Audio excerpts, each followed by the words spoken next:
Hi everyone, welcome back to Rosemaling with Art of Lisa. I hope you guys are all doing well out there. I'm sending prayers and blessings to everyone. Alright, so today I am back and I realized I had one more stage of the glasses to show you guys. So that's what I'm going to do today, and then actually I have another video I'm going to do tonight to hopefully post tomorrow morning. Alright, so let's go down to my table down below here. Hold on, don't mind the rocking and rolling. Alright. So what I'm going to do today is actually the base of these glasses. And I didn't show you guys how I did that. So first, I'm going to simply put some paint together. Now remember, this is a channel dedicated to the art of rosemaling, and rosemaling is typically done on wood, not on glass, but it's fun to work with glass. So I'm using Jo Sonja paints. This is warm white that I'm going to use, and it's very thick right now, so I need to loosen it up.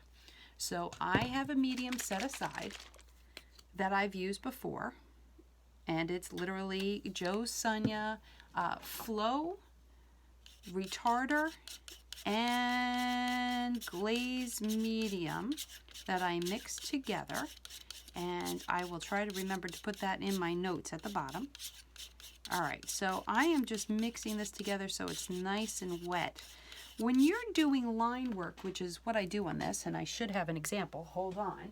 I'll walk over to this part of my studio and I'll come on back because I have these glasses that are ready to go.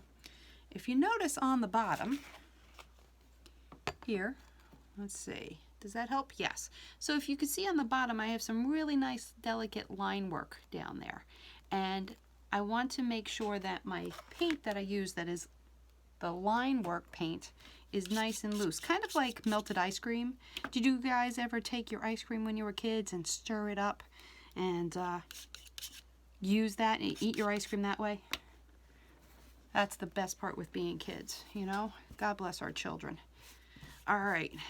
And Lord, keep them safe. All right, so what I do, first of all, for those that are new, I work in acrylics, so your brushes you want to keep fresh. So when I use a brush, and I'm going to use my, let's see, is this my King Art or my Jo Sonja? This is my Jo Sonja 10-0. Well, I don't like, this one's getting a little frayed at the top. Let's see which other one I have. All right, here we go, right here. So what I do when I use my brush and I want to keep it wet if I'm walking away, I have a piece of paper towel and I use the Viva that doesn't have the dust in it, and I literally put it, keep it wet, put it inside, and I have plastic wrap. And this holds my brush nice and fresh.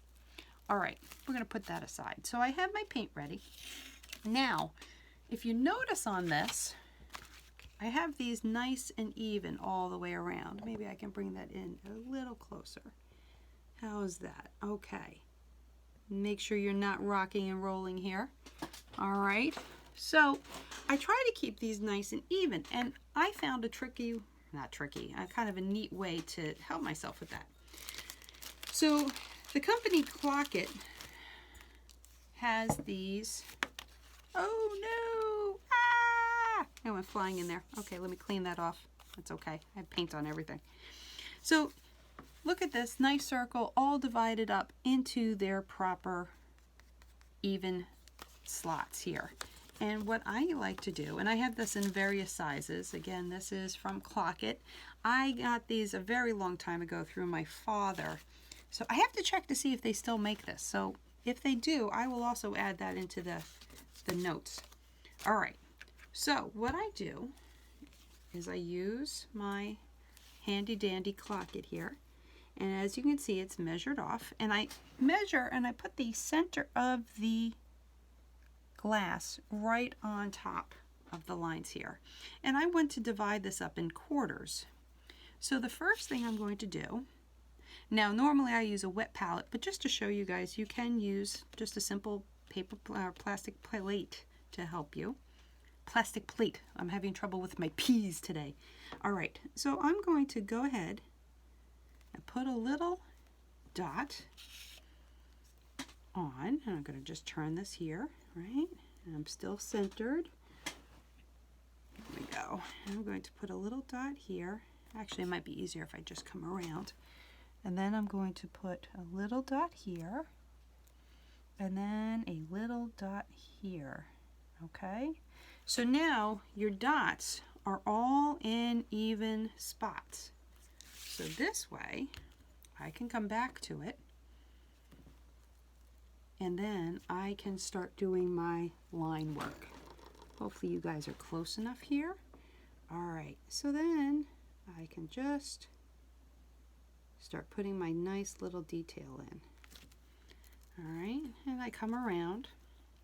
Now for those, if you want to make sure that you're keeping it even, you can keep yourself on top of your lines here while you move around so that you get that spacing.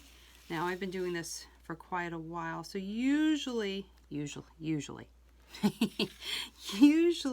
I can keep my spacing pretty good, just freehand, and I can come around with it.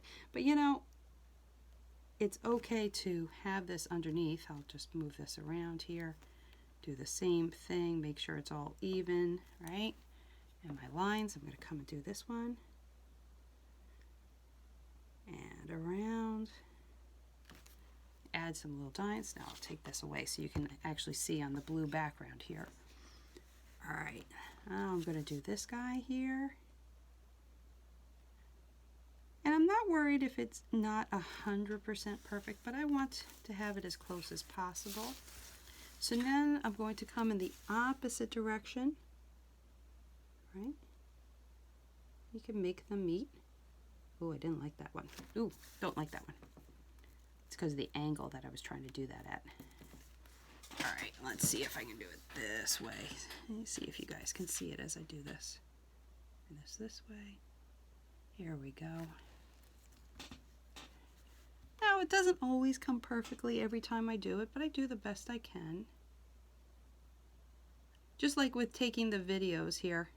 You know, I'm doing this with my phone, and I really do have to get better about getting, well, my husband did buy me cameras, so I need to work with those. So, just part of the learning curve. But again, you know, with being home and everybody being home, sometimes you don't have the time to do the learning curve, and you think you would. All right, let's come around this way. And just put these nice little fine lines in. Now, I'll put some nice little detail in here. All right, and work our way around. Keep working our way around.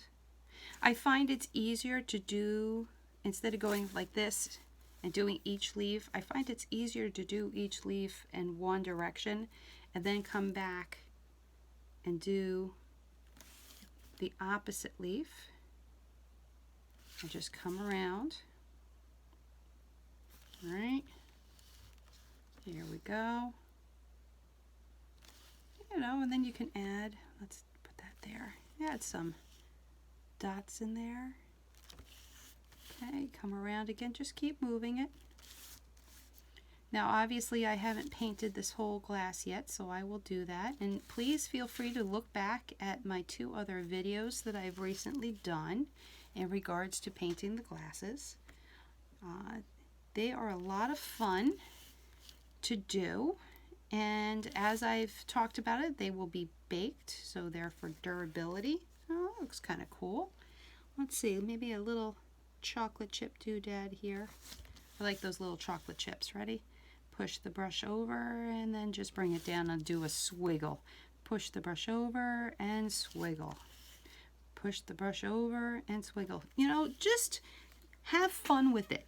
Play around with it. Remember, it's just paint. And if you don't like it, you can wipe it away and play around with it and do something else.